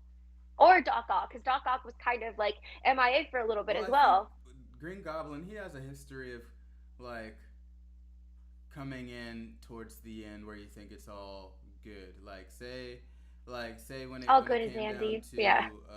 the Amazing Spider-Man, Andrew Garfield just he took care of Electro, and you weren't really thinking too much about what was next, and then you hear the glider of that Harry Osborn coming, like coming out of nowhere, and then Yeah. from here it's like, yeah, we get Electro, Sandman, and Lizard, but you know that the Green Goblin is out there somewhere, and it was a matter of when, and he was going to make his entrance, in which he did. He came in because by this Absolutely. point, Ned had come through the portal with MJ. They he snags the box and happens to put a bomb inside the box, and I feel like in this bomb, this is Yes. where we get the fall from the trailer, right? MJ falls. Is that point? I believe so. Yeah, that's one of the big highlights. Yeah. And so I want to shout out to our follower, Christian Martinez. I know like a lot of people were bringing this out as a possibility or something they were hopeful for, but this was the first follower to kind of bring it to my attention, and I love the idea.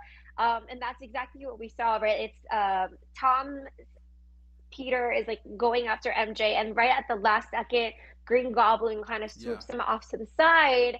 And I think by the time that like we get to this point, we know it's gonna happen, because Andrew Garfield Spider Man has already made a lot of references to Gwen and a lot of like that sorrow. So it's kind of like reminding you of how horrible that was, so that by the time this moment comes, it's just it's so like Him gratifying, catching her, and and when you see he those tears, like you feel it. uh, It's like I get it, man. It's like it's like Andrew Garfield like stole the show. I love the way that he like came into this, and he was definitely like I think the comedic relief to the group. He's like, right. I love you guys, and but his role was so well, and I think that scene was just beautifully done. It Yeah. was so good.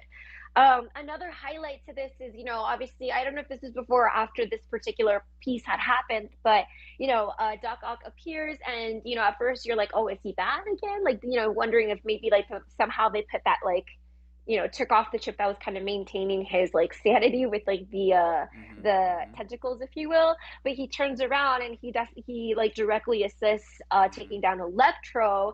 And there's this scene with Electro and Andrew Garfield's Spider-Man where he's like, you help the poor, Queens or something you're like like that. Yeah, friendly yeah. neighborhood Spider-Man. I thought you Right. were gonna be black. And I think that I feel like they mentioned and he's like, oh, I don't know, maybe there is Yeah, he one did out say there that. somewhere. And so I feel like this is such a, yeah. And we know that there's a Miles Mm-hmm. Morales that exists in the Tom Holland's, Spider Man, because there was a reference to him Was in the there? first one, right? Where we saw his uncle, and I think it was a post credit scene. So I hope this is building up to us getting like a Miles Morales. We know there's going to be three more Mm-hmm. Spider Man films. So that's really juicy to Gotcha. see for sure. I didn't even know there was a Miles reference in Homecoming. Yes, there was. Wait, So because the post one of credit the scene there's was of Michael Keaton in jail. Was there another post credit scene? there was another one. I'm so certain it was a post credit scene. I'll make sure to like find it and post it for you guys on my Instagram for those of you who don't know which scene I'm referring to. But it is who is it? What's his name? Is his name Childish Yeah, Gambino? yeah, Am yeah. I No, am I he making this was he up? was in it, but Yeah, he's he's in the not Miles. He was. he's not Miles. He's his uncle. That's the uncle we see into the Spideyverse Oh, because of like, come on, man, I gotta get to my nephew, and he's stuck because right. like of the spider webs. And Tom Spider-Man says like, oh, it's gonna go away in like 6 hours, and then we get a post-credit scene, which I'm thinking it was a post-credit scene. Now I'm like doubting myself, but I'm pretty sure it is. And he's on the phone with Miles, and he's like, sorry, man, like I'm not gonna be able to make it. Like I'm gonna be running late. And so we know that there's a Miles Morales that Mm-hmm. lives in his universe. I don't know if it was confirmed like on top of it. I feel like I heard other like interviews on Yeah. top to say that it is, but that's like we did see it in Homecoming. So it's cool to see that kind of being referenced here because I feel like it's setting up the potential for us to be getting a Miles Morales in the future, like Yeah. in the very near future. So earlier in this stream today in this podcast, I mentioned that this movie had some of the best fighting that I've seen from a Spider-Man. Now, by that, I'm gonna just talk directly about this goblin fight scene, okay? Because we already talked about how physical it was at the apartment building with Aunt May and all that, but even here, like Tom Holland, like he got down. You know what I'm saying? He was over here, like right. That was Like good. he was gonna do whatever he could to avenge his aunt, and like from there he got me. I'm like, all right, okay.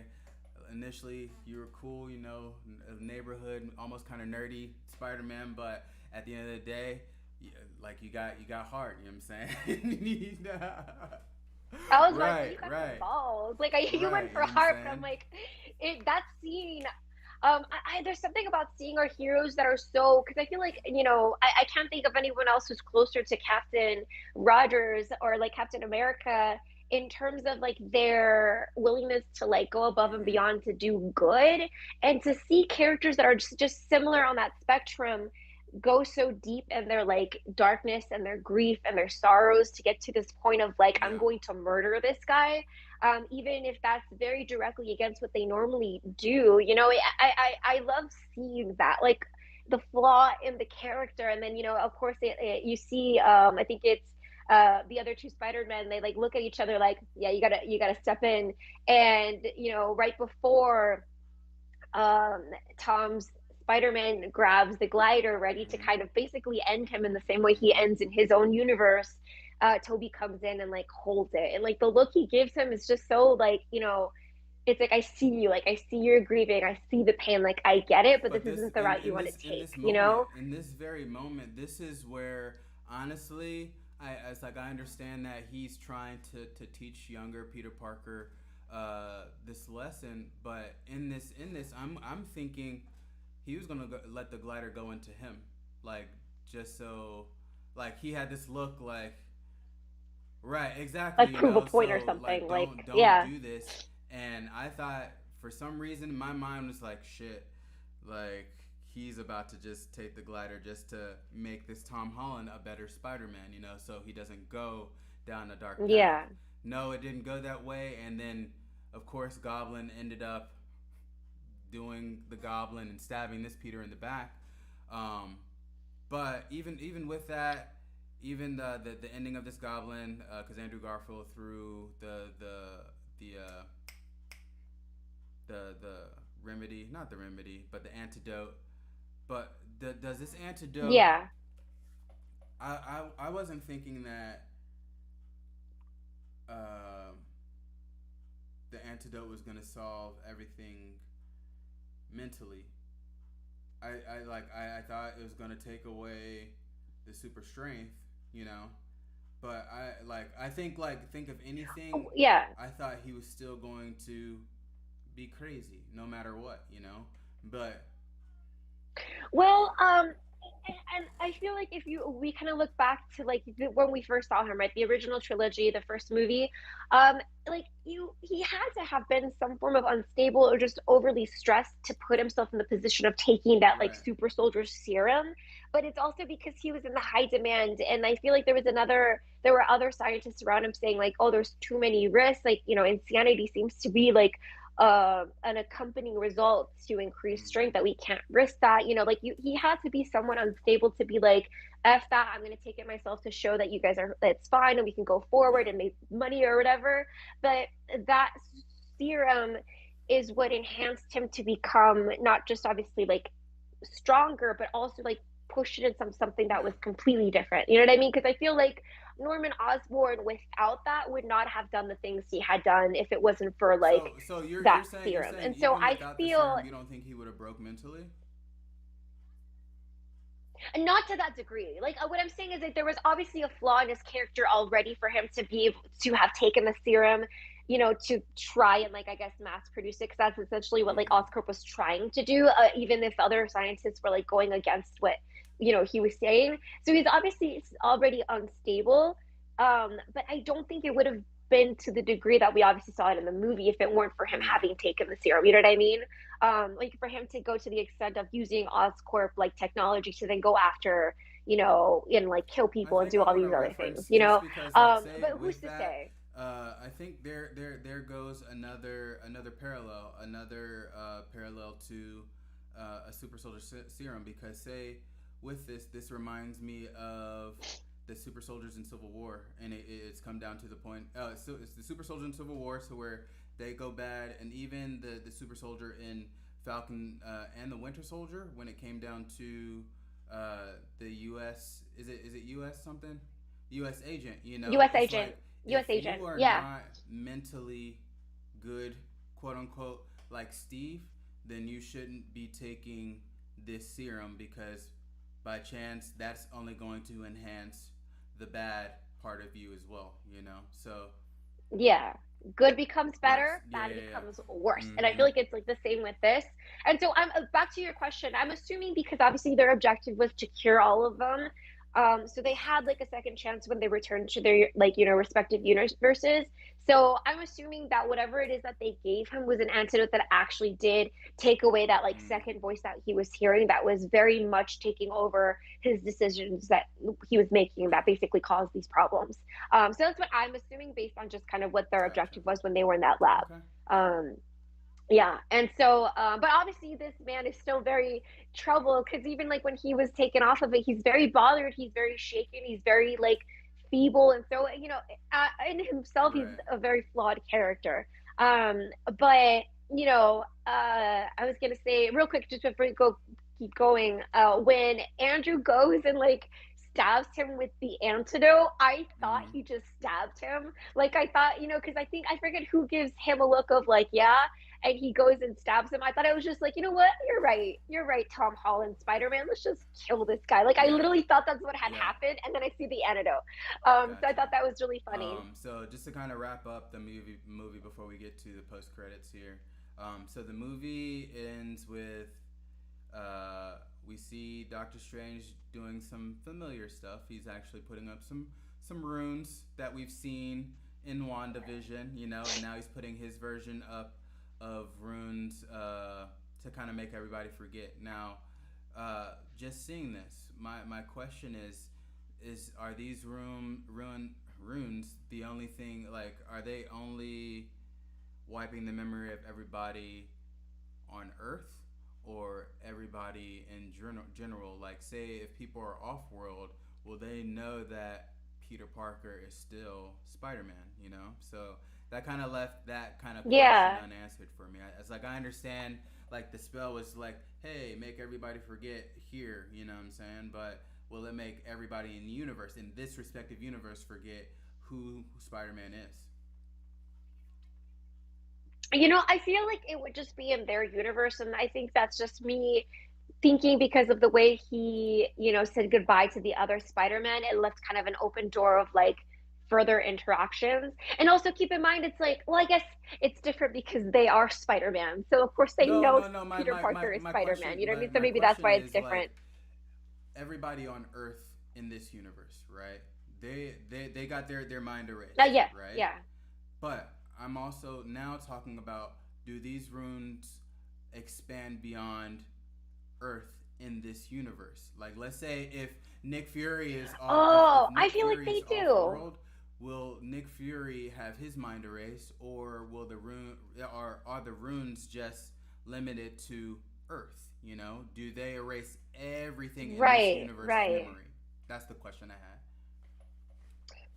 I feel like it does. I feel like it does, but I'm kind of hopeful in that it isn't, and maybe it is like only affecting the people on Earth because, obviously we know Mm-hmm. Nick Fury is off world, so he would be like Mm-hmm. someone outside of that. And I feel like that would be kind of a way for Peter to still be drawn back into the Yeah. world that we've seen Yeah. him interacting with. But I feel like just since this movie really ends very like Mm-hmm. ominously. It's a very sad ending. I feel like it's the entire like Yeah. part of their universe. But I like the idea of it just being their Earth because I feel like at least it doesn't make us feel like Peter is so alone, but I feel Mm-hmm. like that is the point of it, right? So I'm like saying yes, but I don't like that. I Yeah. think that's Yeah. where it is, you And know? earlier, I know you Yeah. wanted to kind of bring it up. Talk to us about this new suit. Oh, yes. Okay, but before we get into the new suit, because obviously before we get into that, we get the scene, while like he is casting the ruins, Doctor Strange, we see people coming through, and that's like that big line that we hear in the trailer Mm-hmm. that really made us feel like, okay, these Spider-Men are going to come in, and I think that was so intentional. We obviously know it Yeah. wasn't referencing the Spider-Man, but it was referencing something that you said, which is like them drawing in other villains from Mm-hmm. other like dimensions because that's kind of what it seemed like it was happening. I'll be honest, like when I saw it, like I thought they were celestials. Like I could have sworn I thought I saw Mm-hmm. Archie and like the judge or something, and I thought maybe they were coming to like cast judgment over this monumental Mm-hmm. thing that they kind of broke, which made sense to me. But then after looking at like some forums and like on Reddit and stuff, I saw that people were like, "Oh no, we saw We saw Scorpion, we Rhino. saw it looks like maybe Black Mm-hmm. Cat, the Rhino, yeah." So it seems that it was Right. more villains coming through, and so I just wanted to make sure to highlight that because I know that was something that we were kind of like Yeah. like hypothesizing about in our breakdown of the trailer. So I just wanted to say you Thanks. were right. You were right. I mean, you were wrong about a lot of things, but not this. But kind of getting back into actually, no, I feel like I'd like to Yeah. end with the suit because I feel like that leaves this movie Yeah. in a very optimistic tone.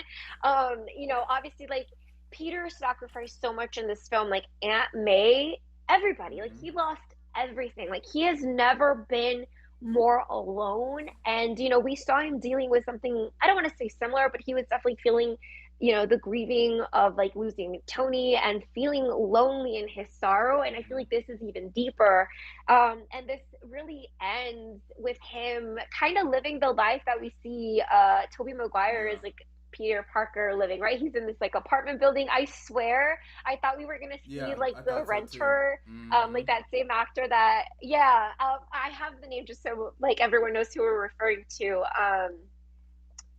Where is it? Uh, Mr. Okay. Ditkovich. Mr. Ditkovich. Yeah, I so thought we were gonna see him because it was like you see, you hear him say like the rent is due and it needs to be due at this time. But it's so sad, and obviously like we see him going and about to tell MJ like hey, I'm Peter Parker, like Mm-hmm. we know each other and all these things, and tell him what has happened.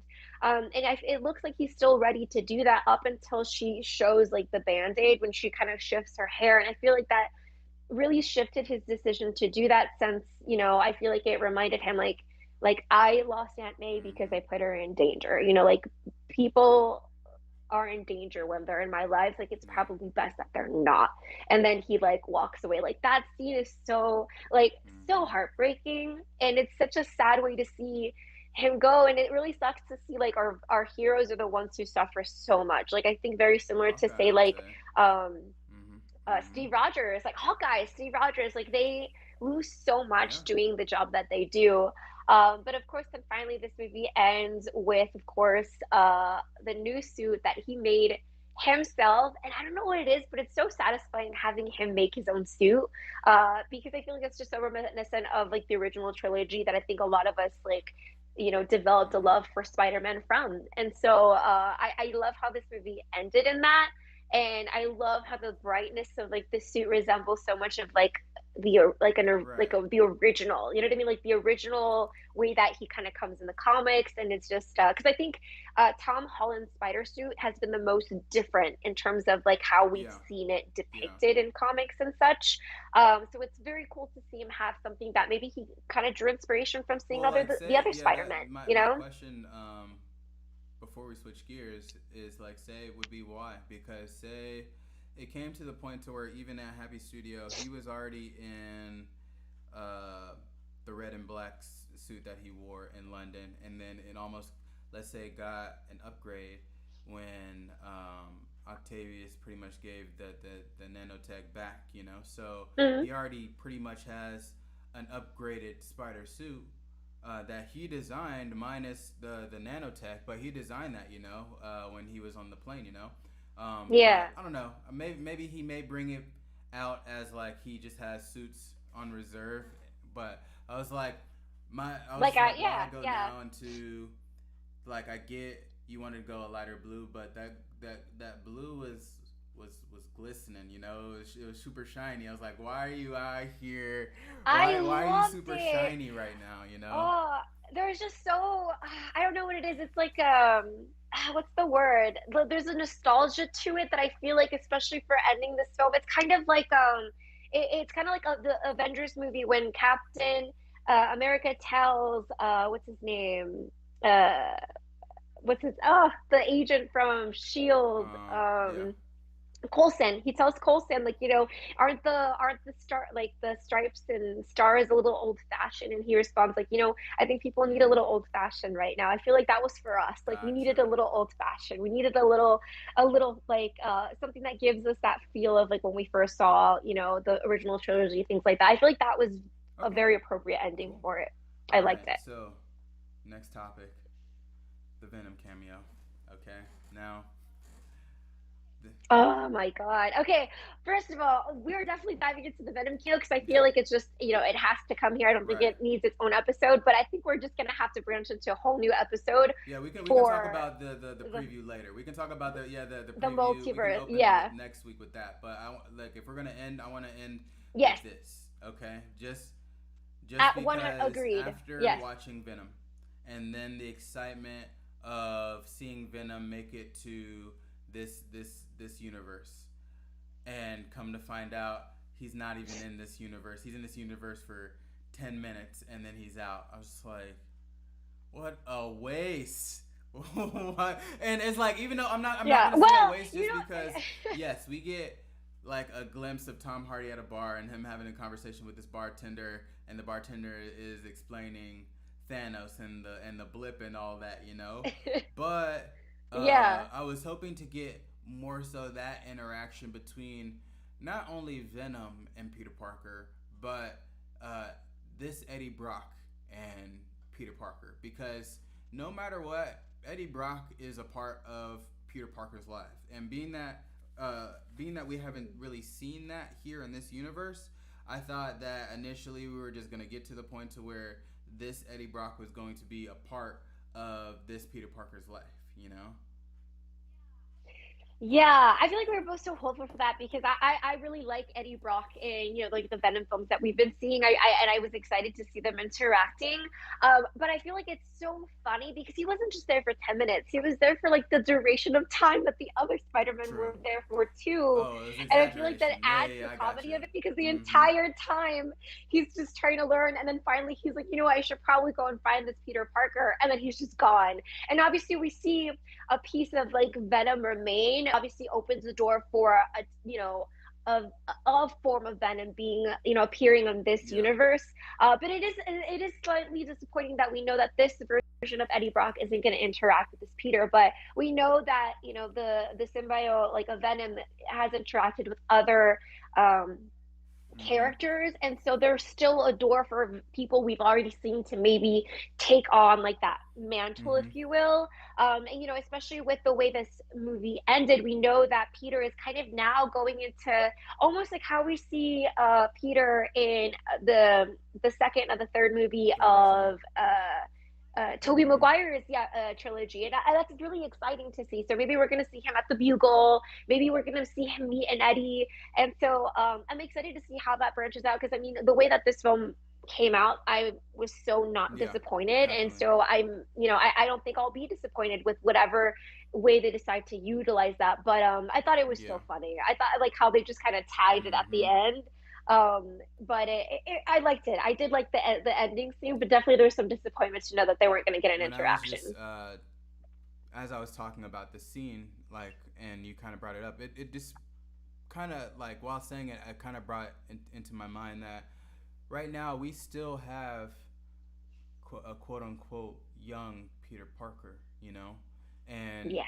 yeah, we haven't had this Peter Parker grow up, work at the Bugle, become a photographer, and yeah, who knows if this symbiote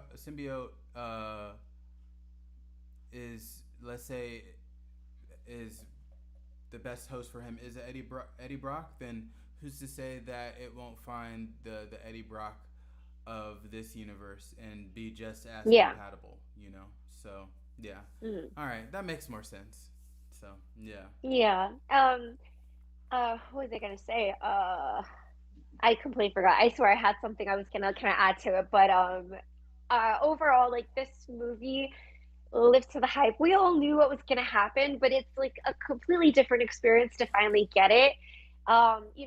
Being the superhero fanatics that we are, like this is historic for us as like the nerds mm-hmm. that we are, and it means so much because it really carries generations of superheroes, and it's so nice to see them being tied together to what we're Mm-hmm. seeing now.